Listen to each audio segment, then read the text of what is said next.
जय हिंद बच्चों। तो यहाँ पर हम आपके लिए यूपी बोर्ड क्लास 12 के सामान्य हिंदी के पेपर का सोल्यूशन लेकर आए हैं, जिसका आपका पेपर कोड है 302 BJ। अगर आपका ये पेपर कोड है तो ये वीडियो आपके लिए इम्पॉर्टेंट होने वाली है।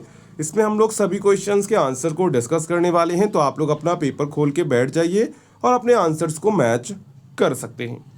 अगर आपको वीडियो पसंद आता है तो वीडियो को लाइक करेगा, चैनल को सब्सक्राइब करेगा, साथ में हमारे टेलीग्राम व्हाट्सएप ग्रुप को ज्वाइन करना मत भूलिएगा।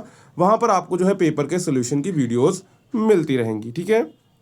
तो सबसे पहले यहाँ पर आता है आपका खंड का, जिसमें आपको ऑब्जेक्टिव क्वेश्चंस देखने को मिलते हैं। तो यहाँ पर हमारा सबसे पहला प्रश्न है, आचार्य हजारी प्रसाद द्विवेदी की रचना है चिंतामणि पंच परमेश्वर या माँ चारूचंद्र लेख। तो राइट आंसर हो जाएगा चारूचंद्र लेख, यानी कि ऑप्शन नंबर आपका यहाँ पर फोर्थ वाला करेक्ट हो जाएगा, ठीक है।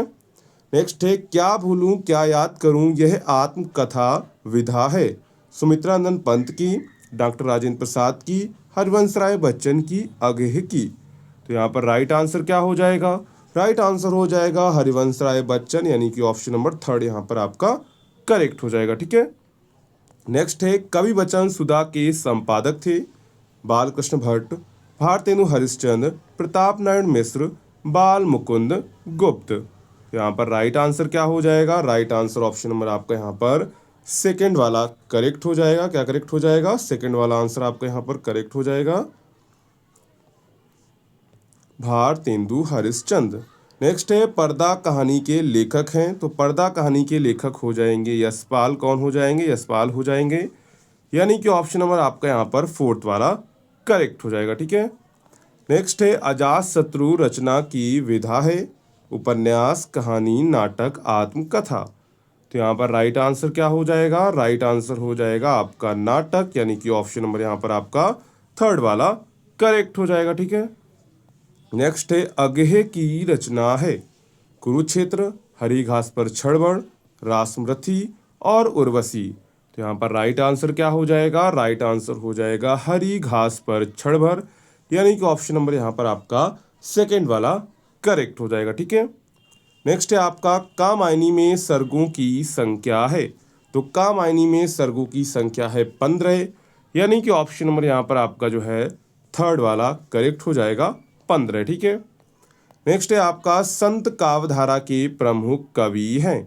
तो संत काव्यधारा के प्रमुख कवि हैं कबीर दास। कौन है? कबीर दास हैं, यानी कि ऑप्शन नंबर यहाँ पर आपका जो है थर्ड वाला करेक्ट हो जाएगा, कबीर दास। नेक्स्ट है, सुमित्रानंदन पंत सुकुमार कवि हैं प्रकृति के, श्रृंगार के, ज्ञान के, भक्ति के। तो राइट आंसर हो जाएगा प्रकृति के, यानी कि ऑप्शन नंबर आपका यहाँ पर फर्स्ट वाला करेक्ट हो जाएगा, ठीक है।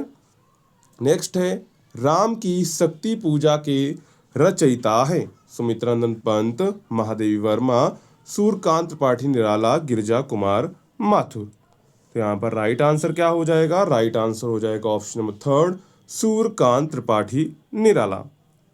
नेक्स्ट है आपका तीसरा प्रश्न, दिए गए गद्यांशों पर आधारित निम्नलिखित प्रश्नों के उत्तर दीजिए। तो यहाँ पर आपको गद्यांश दिया गया था और आपको नीचे दिए गए प्रश्नों के उत्तर करने थे, ठीक है। यहाँ पर सबसे महत्वपूर्ण प्रश्न आपका था, उपर्युक्त गद्यांश के पाठ और लेखक का नाम लिखिए। तो यहाँ पर पाठ का नाम क्या है? पाठ का नाम है राष्ट्र का स्वरूप। क्या था पाठ का नाम? पाठ का नाम था राष्ट्र का स्वरूप, और इसके जो लेखक थे वो थे वासुदेव सरल अग्रवाल। कौन थे? वासुदेव सरल अग्रवाल, ठीक है।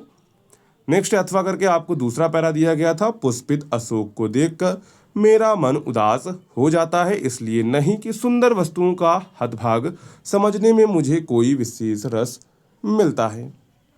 तो ये लिया गया था आपका अशोक के फूल से। किससे लिया गया था? अशोक के फूल, जिसके लेखक थे आचार्य हजारी प्रसाद द्विवेदी, ठीक है। इसके बाद दिए गए पद्यांश पर आधारित निम्नलिखित प्रश्नों के उत्तर दीजिए।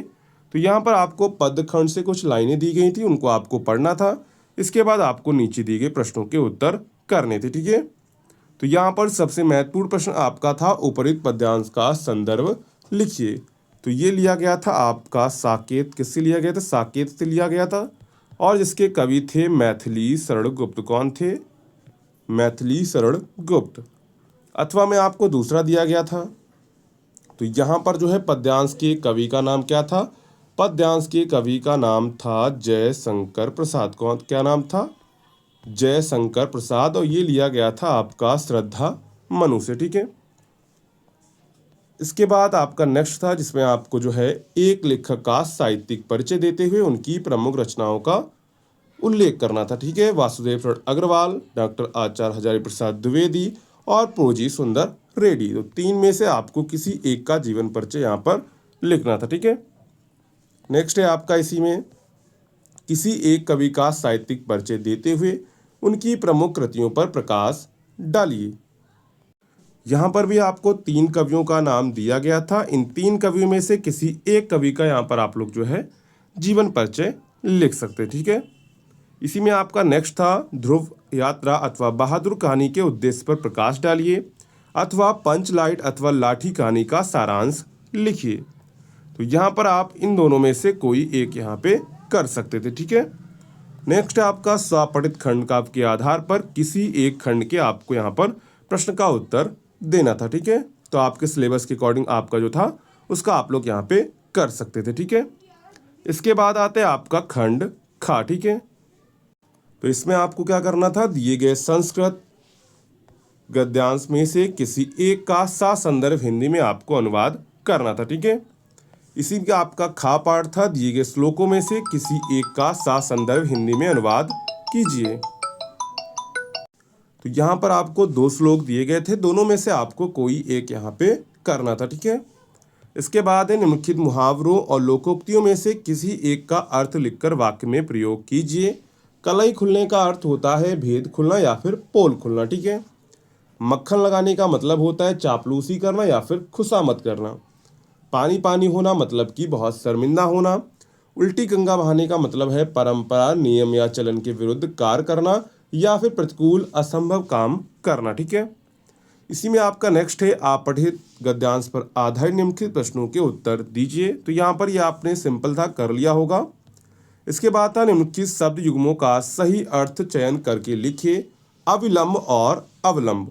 तो अविलंब का मतलब होता है शीघ्र और अवलंब का मतलब होता है सहारा, यानी कि ऑप्शन नंबर यहाँ पर आपका जो है सा वाला करेक्ट हो जाएगा, ठीक है। अभिराम और अविराम। अभिराम का मतलब होता है सुंदर और अविराम का मतलब होता है लगातार, यानी कि ऑप्शन नंबर सा यहाँ पर आपका करेक्ट हो जाएगा, सुंदर और लगातार, ठीक है। निम्नलिखित में से किसी एक शब्द के यहाँ पर आपको 2 सही अर्थ लिखने थे, पद, अंश, विधि और मधु, ठीक है। इसके बाद है जिसका कभी अंत ना हो उसे कहते हैं अनंत। जानने की इच्छा रखने वाला मतलब कि जिज्ञासु, यानी कि सा यहाँ पर करेक्ट हो जाएगा, ठीक है। अगर आपने सभी के थर्ड करेक्ट किए थे यानी कि आपके सभी यहाँ पर करेक्ट हो चुके हैं, ठीक है। इसके बाद है निम्नलिखित में से किन्हीं 2 वाक्यों को आपको यहाँ पर शुद्ध करके लिखना था। इसके बाद यहाँ पर आपको वीरस अथवा हास रस की परिभाषा देनी थी और लास्ट था आपका यहाँ पर जो है किसी एक विषय पर आपको निबंध लिखना था, ठीक है।